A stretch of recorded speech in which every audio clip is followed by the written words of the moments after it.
Bonjour Eric. Bonjour Stéphane. Toi comme moi, très souvent on nous pose une question récurrente, que ce soit par mail, par téléphone. Quelle leurre pour commencer au carnassier? Là je t'ai apporté une sélection, une partie de mes leurres, parce que je suis un petit peu compulsif. Donc dis-moi, quelle leurre on peut utiliser, disons, pour une canne standard, 7,28 grammes, pour pêcher du bord?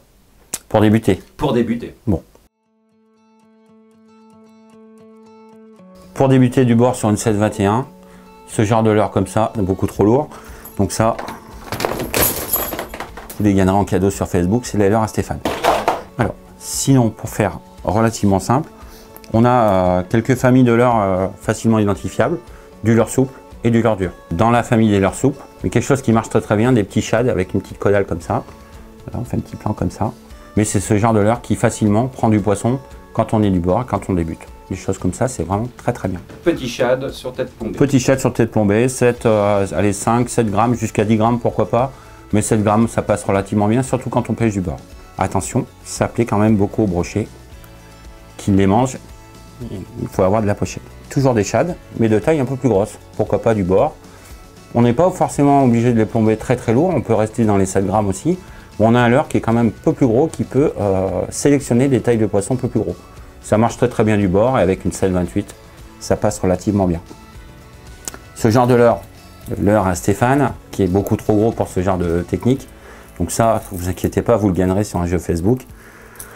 En likant la vidéo, c'est le leurre à Stéphane, je m'en fiche, c'est pas le mien. Voilà, si Stéphane.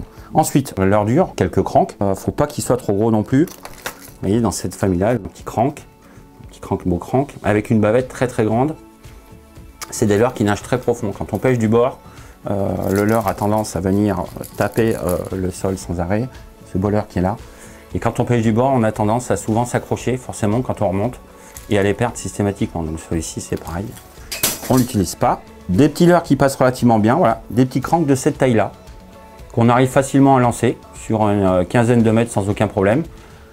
Sur des chasses de perche, voire même du cendre, hein, et puis du brochet également, hein, c'est toujours pareil. Très simple à utiliser, il suffit de lancer et de ramener en adaptant sa vitesse pour lui donner une nage plus ou moins rapide. C'est très efficace. Des petits lipless de cette taille-là. C'est un petit leurre dur qui n'a pas de bavette, qui fait du bruit également. Il y en a qui existent avec des billes et d'autres sans billes, et qui sont relativement efficaces dans ces tailles-là.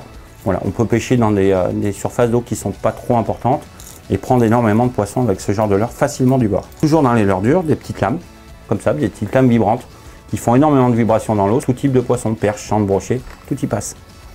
Donc ça c'est très très bien. Des leurres qu'il ne faut pas délester, qui existent depuis très très longtemps, et que tout le monde connaît, que tu dois connaître Stéphane évidemment, vu que c'était leurre, c'est la fameuse cuillère. La cuillère. La cuillère qui tourne. C'est un leurre vraiment le plus simple du monde, qui a des grammages un peu différents. Une palette qui tourne tout autour, on lance, on ramène en linéaire avec sa petite canne 7,21, 7,28. C'est des leurres qui sont quand même indispensables dans sa petite boîte à leurres pour débuter du bord. C'est vraiment très très intéressant. Moi j'adore pêcher avec des spintails. Fallait pas le dire Stéphane, le spintail. Alors spintail, qu'est-ce que c'est? C'est un petit leurre dur, trapu. Voilà, je vous le fais voir comme ça. Je vous le fais voir comme ça. Vous pourrez le gagner celui-là aussi. Mais Stéphane, c'est gentil. On doit être dans les, je pense, 12 grammes. J'ai pas mes lunettes, mais quelque chose comme ça. Donc ça se lance relativement loin et facilement, de par son poids, et parce qu'il est trapu, il fend très très bien l'air. C'est juste armé avec un triple sous le ventre, et à l'arrière du leurre, ici, on a la fameuse palette. C'est juste le leurre fabuleux pour s'amuser avec des poissons comme les perches, les cendres, mais aussi les brochets. Attention, ça c'est quelque chose à avoir dans sa boîte. Toujours dans les leurres durs, un petit peu plus grand, avec une bavette un peu plus petite, qui vont évoluer moins profond, mais par contre qui sont très efficaces pour la perche et le cendre. Aussi pour le brochet, attention, le bas de ligne à bien s'adapter pour le brochet.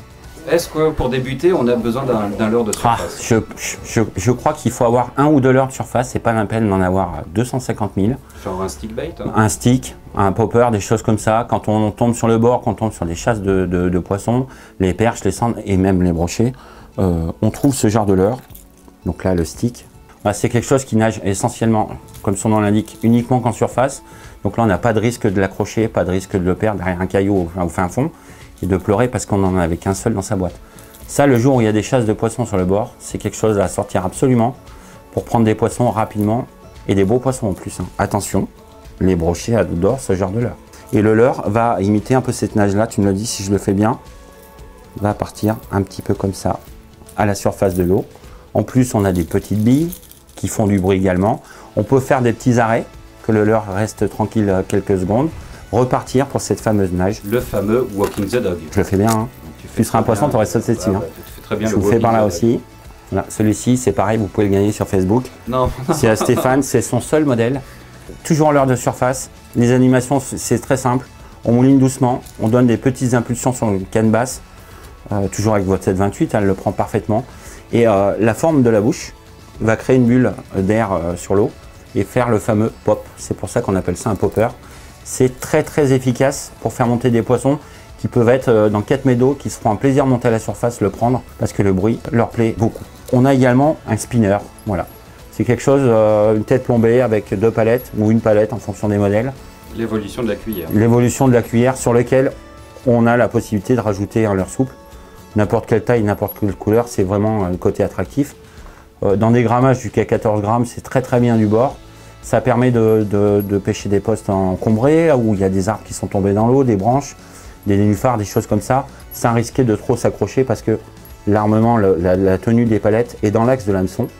On voit peut-être mieux comme ça, je ne sais pas trop.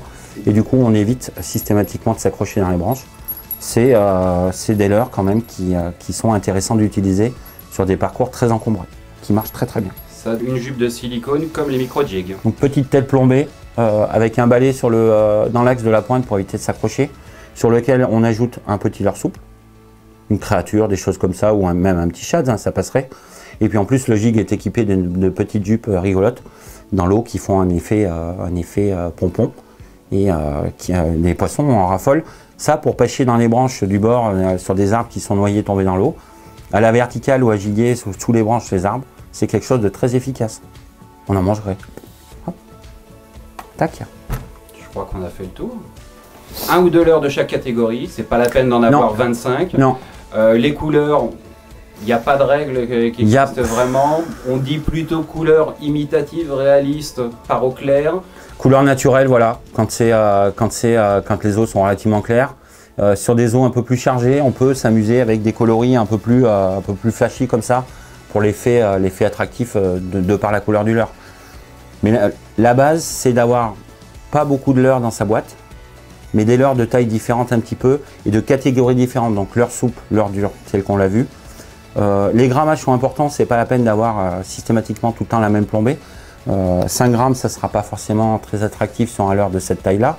Il le sera plus, par exemple, sur ce petit shad-là. On lancera moins loin. Par contre, on ne s'attaque pas à la même catégorie de poissons. Donc des grammages, c'est pas la peine d'être trop compliqué non plus. Entre 5 et 10, ça passe relativement très bien du bord. Hein. Il n'y a pas besoin de s'embêter. Des tailles de leurre différentes avec des coloris un peu différents, sans en avoir des pleines pochettes dans sa boîte.